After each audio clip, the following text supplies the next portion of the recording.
Today is the 31st Sunday of the year. Our gospel text is Luke chapter 19, verses 1 through 10. A beautiful but very challenging theme of inclusivity emerges here as we reflect on the story of Zacchaeus, the little tax collector. Because his little climbs a tree, he wants to see Jesus, catch a glimpse of him, says Luke.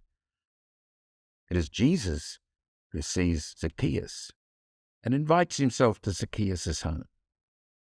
This provokes quite a reaction from the onlookers. All the onlookers grumbled, and it says, he's going to eat in the house of a sinner.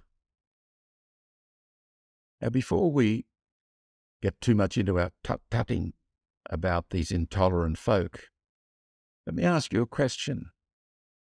Do you find Zacchaeus an attractive person? Honestly, would you think it good that Jesus showed some special interest in this man who is taking money from his fellow citizens in order to pay the Roman oppressor? I think not. He's a difficult man to like, this Zacchaeus. But maybe it's not a question of liking. Maybe there's something deeper called for here. Jesus doesn't spare us our utterly reasonable sensitivities. He draws us, he invites us to go deeper. He says to the man who's been collecting money from his own people to pay the Romans, he says of him, he too is a son of Abraham. This puts the matter on a much deeper footing than just morality or custom, social status.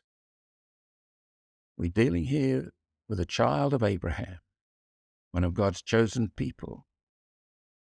We've all become God's chosen people. However, the question remains, is Jesus going too far with his inclusivity here? I think we get something of a response, a good response, from that first paragraph of Gaudium et Spes, the Pastoral Constitution on the Church in the Modern World of the Second Vatican Council. It was one of the last documents to be approved. Let's listen to those first words of that document. They've become something of a paradigmatic vision for the Church as we move into a different age, as Pope Francis called it, not just an age of change, but a change of age. The joys and the hopes, the griefs and the anxieties of the people of this age, especially those who are poor or who are in any way afflicted. These are the joys and the hopes, the griefs and the anxieties of the followers of Christ. Indeed, nothing genuinely human fails to raise an echo in their hearts. For theirs is a community composed of human beings. This is a new definition, or self-defining of church. Very different from the self-defining that was current prior to the Second Vatican Council. The challenge of inclusivity implied in this will always be there for the Church, always be there for you and for me. How do we open our minds and our hearts to those who've done the wrong thing, who are deserving of reprimands? How can we include them?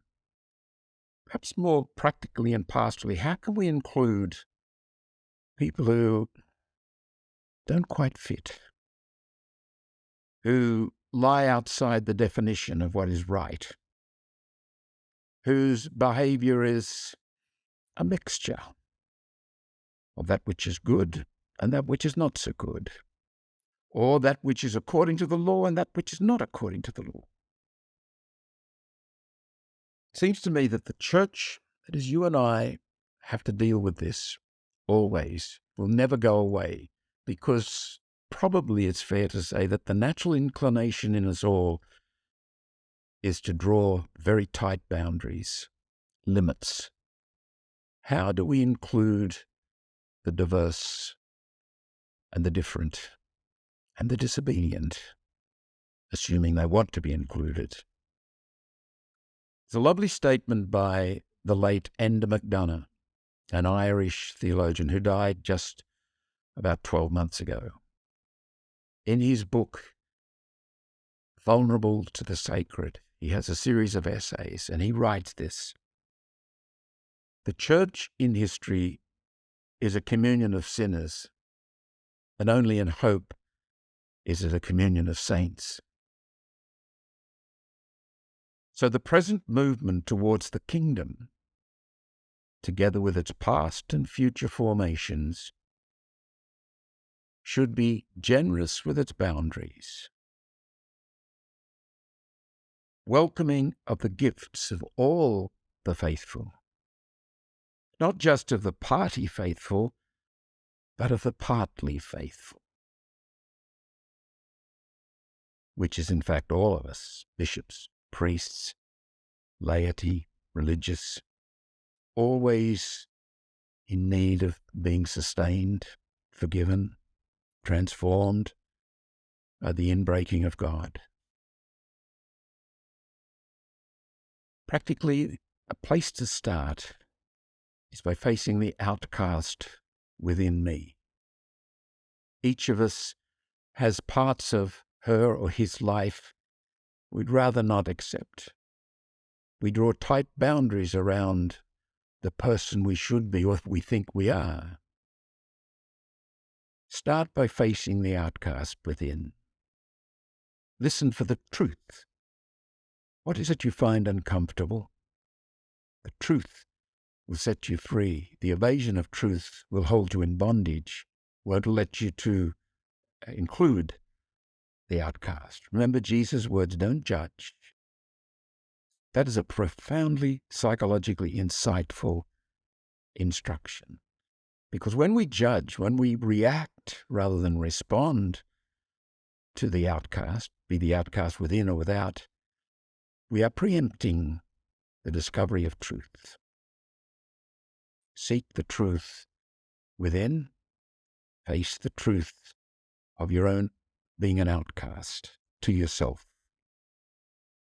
The rest, by the grace of God, can follow more naturally.